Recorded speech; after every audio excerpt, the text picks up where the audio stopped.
Magandang araw po sa inyong lahat mga kababayan at welcome back dito po sa ating munting channel Pinas News Review, kung saan nare-reviewin po natin ang mga mahalagang balita dito sa Pilipinas.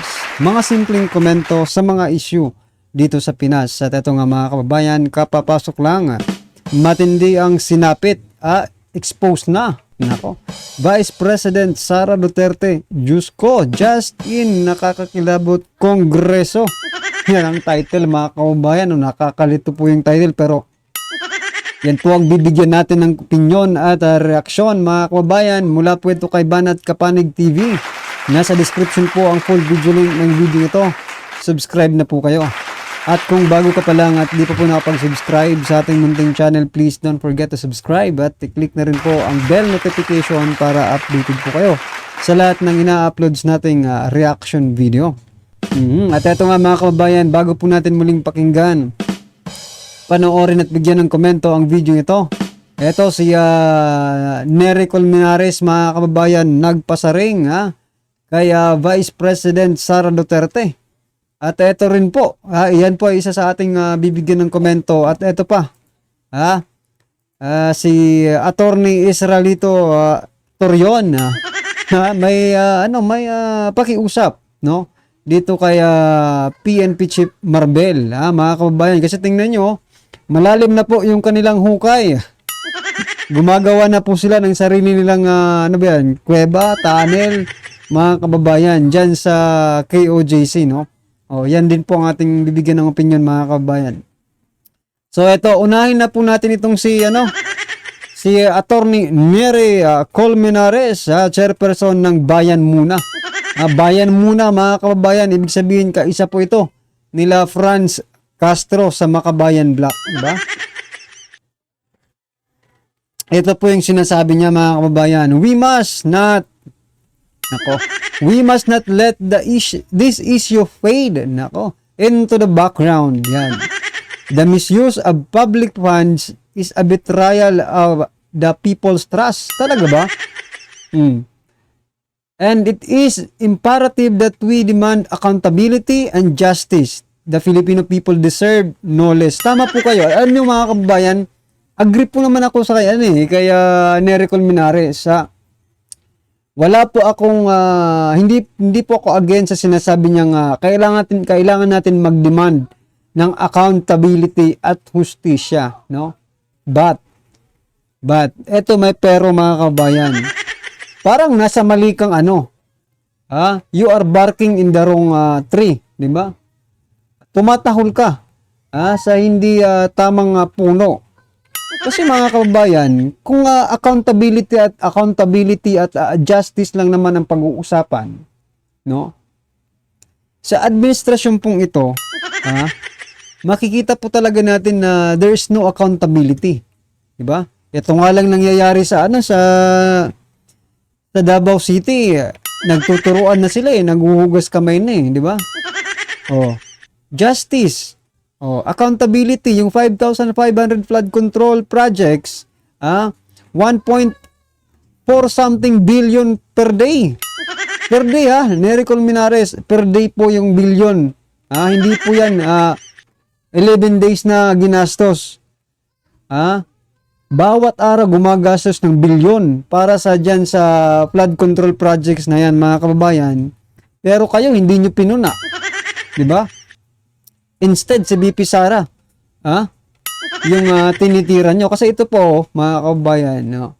The Filipino people deserve no less. Idinidiin. Diba yan muna chairperson Nery Colmenares na ang dapat managot si Vice President Sara Duterte sa maling paggamit ng confidential funds noong 2022. Yan, nakikisakay po si Nery Colmenares mga kababayan dito sa isyong ito. Pero parang may mali nga talaga, di ba? Kasi kung accountability, no? Dito na muna siya mag-focus. Talagang wala nang ngayon, no, mga kababayan, wala na pong oposisyon.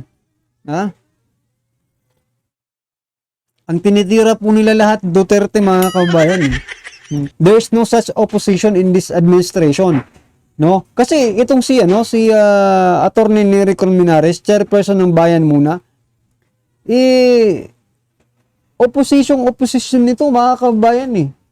'Di ba? Ito yung palaging umuupo sa administrasyon, pero sa panahon po ngayon, sa panahon po ni PBBM, walang ni isang makabayan black, no? Mga kaalyado nila ang pumupuna sa mga nangyayaring kalokohan, 'di ba? Oh, yung 20 million na ginastos sa pagkain lang diyan sa SONA. Oh, hindi rin kayo nag-react. Isang araw lang 'yun, ay oras nga lang 'yun eh, 'di ba? Sinasabi nila, sabihin na natin isang araw, 20 million. Anong kayo ngayon? Let's say 2 hours, 'di ba? Na SONA, 20 million. Di kayo nag-react. Anong ibig sabihin niyan? Na pinipili lang ngayon ang accountability at justice? Yun ba ang gusto mong iparating sa amin, Nery Colmenares?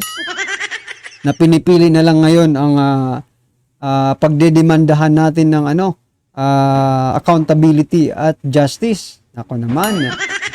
So ito pa mga kababayan, ano pala ang opinion nyo dito kay Nery Colmenares? Baka tatakbo itong senador, alam niyo na rin kung saan po ito dapat ilagay. Alright? Ito mga kababayan, ako, malalim na po. Nakikita nyo po ba? Malalim na po ang balon. Sa kakahukay nila mga kababayan, lumalim na ng lumalim. Anong ibig sabihin yan?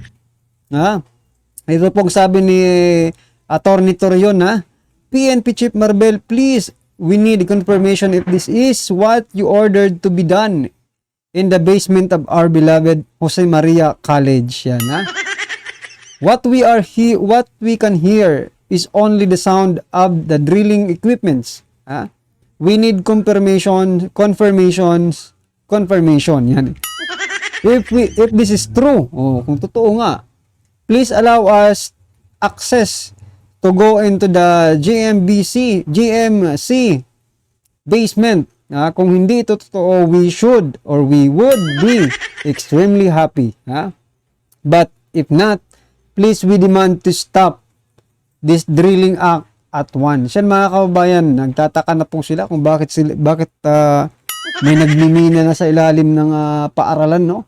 Yung Jose Maria College, no? May nagmimina, yan, malalim na yung sa palagay nyo mga kababayan, si Pastor Apollo Kibuloy pa rin ba ang hinahanap nila dyan sa lupang yan?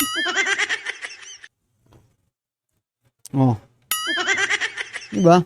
Obviously, sinasabi ng ating mga kababayan na parang hindi na nga talaga si Pastor ang hinahanap nila, kundi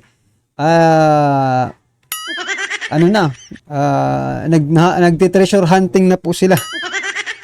Yan mga kababayan, ano po ang masasabi nyo sa lumalalim na paghuhukay ng PNP dyan po sa KOJC mga kababayan. At ito na nga, sama-sama at sabay-sabay po natin pakinggan. Panoorin at bigyan ng komento ang video ito. Ito na po. Ito ang breaking news ngayon. Isa laban sa lahat. Matapang na mag-isang hinarap at sumagot sa mga di umano scripted na tanong ng mga kongresista si Vice President Sara Duterte. Tila napahiya di umano ang mga miyembro ng House of Representatives kay Vice President Sara Duterte. Dahil tila nahuli niya raw mismo na scripted di umano ang hearing at tila daw may planong subukan pa siyang ipakontempt ng mga ito. Pero bago tayo magpatuloy mga kapanig, kung bago ka pa lamang sa aming channel ay huwag mong kalimutang mag-like, subscribe at i-click ang notification bell para mas maging updated ka palalo sa lahat pa ng mga bagong videos na i-upload namin. At yun na nga mga kapanig, sa kalagitnaan ng pagdinig tungkol sa proposed budget ng Office of the Vice President para sa 2025, tila nagtataka ang mga miyembro ng House of Representatives kung bakit mag-isa lang ang Vice Presidente at walang kasamang staff na humarap sa pagdinig para matanong di o mano umano ang mga ito ng mga miyembro ng House of Representatives dahil paulit-ulit lang daw ang sagot ni VP Sara sa mga katanungan ng mga kongresista na di umano scripted na mga katanungan. Tila kitang-kita na nga sa mga mukha ng mga kongresista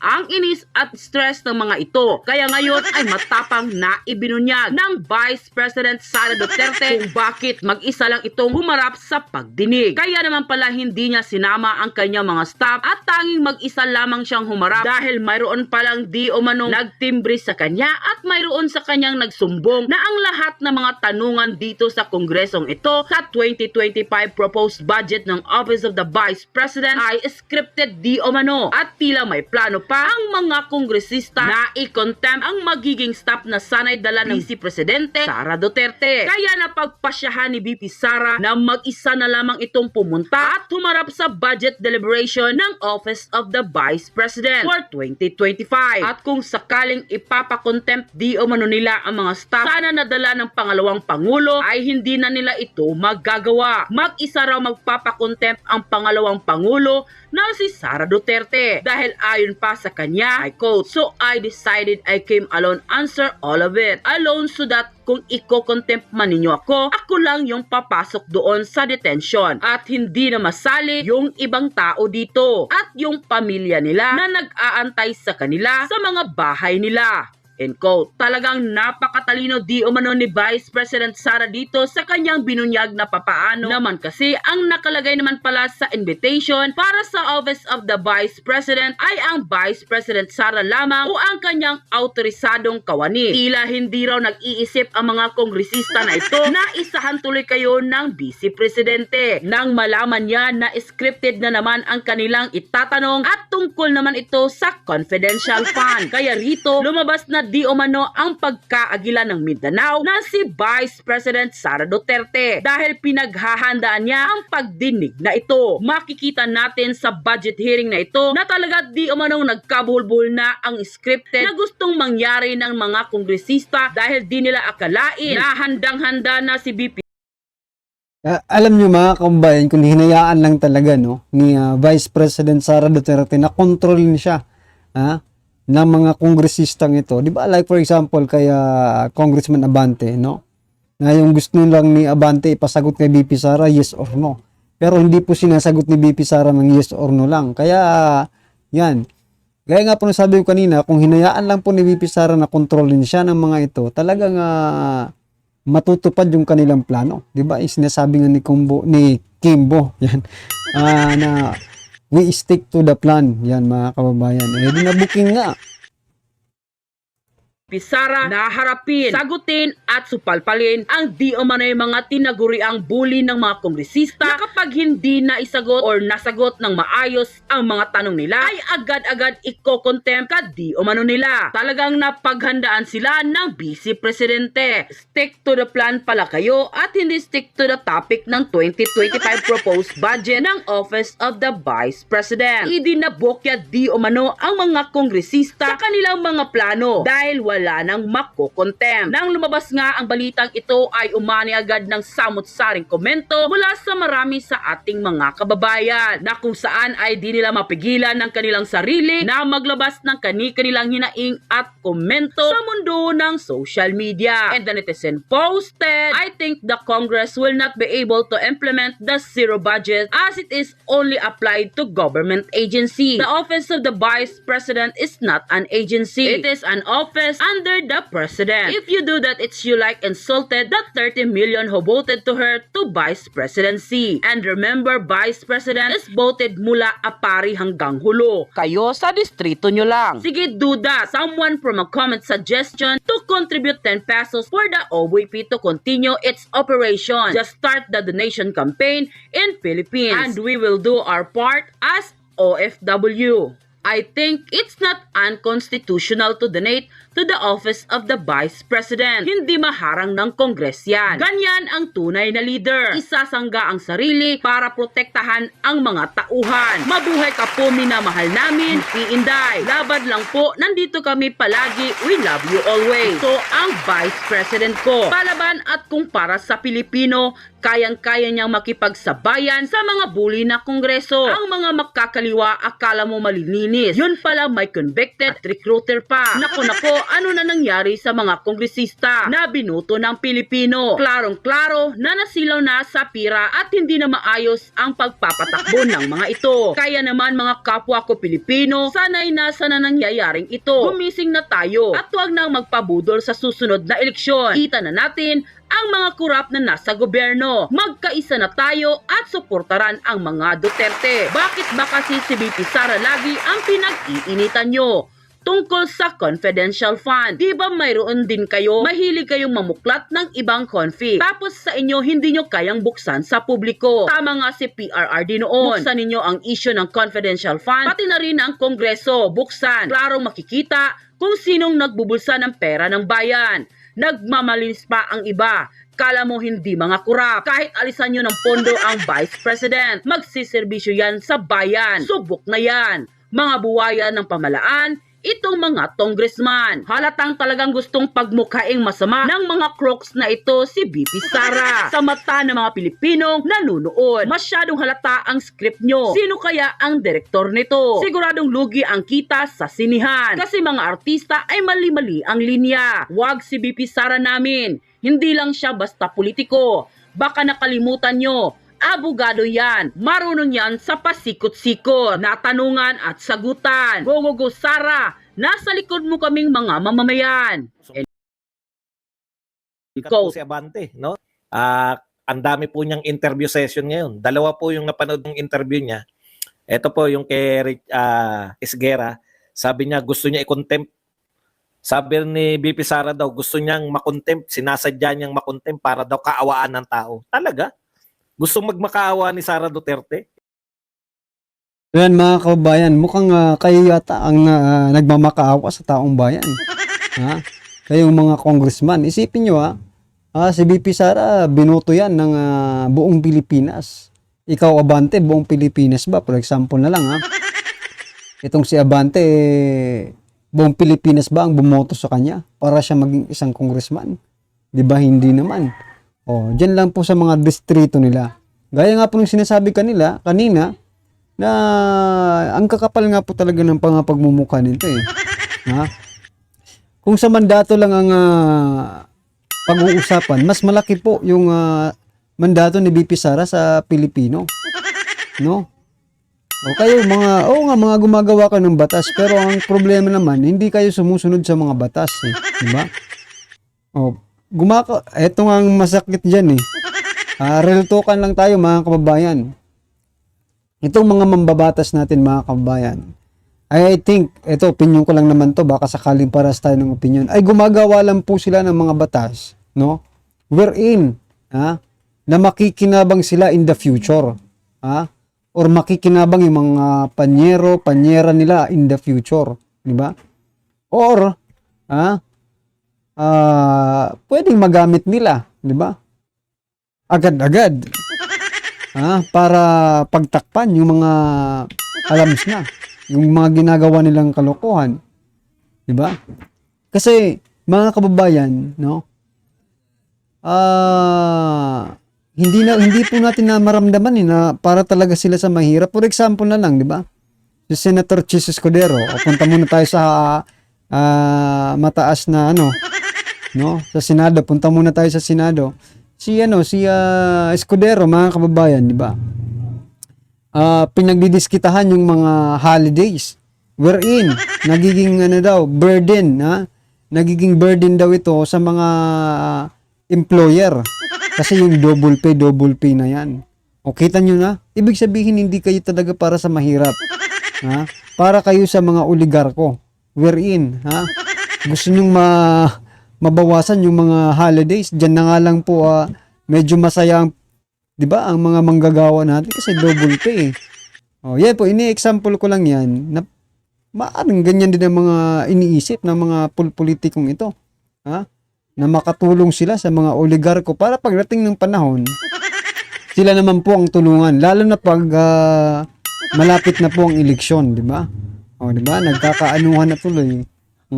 Sa palagay nyo mga kababayan, sino po ang kumukumpas ngayon dito sa mga tongristang ito para paikot-ikutin po, no? yung confidential fund na tinatanong noong 2022 pa ba? Yung dinidiscuss at yung prinopose nila ngayon ni Office of the Vice President ay para sa 2025. So dapat yung kinakalkal po nila, kung may makakalkal man silang butas, yung budget ng 2024, 'di ba? 2022 pa. Oh, 'di ba? Napakalayo po. Ibig sabihin kung 2022 yan or 2023, na-discuss na po yan or napag-usapan na po yan noong 2024 budget na deliberation, di ba? Pero bakit pabalik sila ng pabalik? Hindi kasi sila nakokontento mga kababayan di ba? Hindi po sila kontento na tanggap na po ng taong bayan, no? Kung ano man yung pinaggastusan nun ay tanggap na po ng taong bayan. So yan ang totoo. At saka malapit na rin kasi yung eleksyon, no? Kaya eto, kung sino ang malakas, doon po talaga sila sumasabit. Diba? Sumasabit lang ang mga to Kita nyo, yung mga Makabayan Black, di ba? Isa-isa na nilang tinitira ngayon si BP Sara. Yung mga hindi nakalusot, di ba? Yung mga hindi nakalusot sa nung nakarang eleksyon, ngayon tinitira po nila si BP Sara. Kita nyo si Trillanes, di ba? Sumasabit nga sa pangalang Duterte. At least, 'di ba, matandaan man lang sila ng mga botante na ganito sila, 'di ba? Duterte pa rin Well, anyway mga kababayan, ano man po ang inyong opinion, reaction or kritisismo sa video nito, i-comment lang po sa baba para at least alam po ng ating mga kababayan ang inyong pong opinion patungkol dito, right? Maraming salamat po.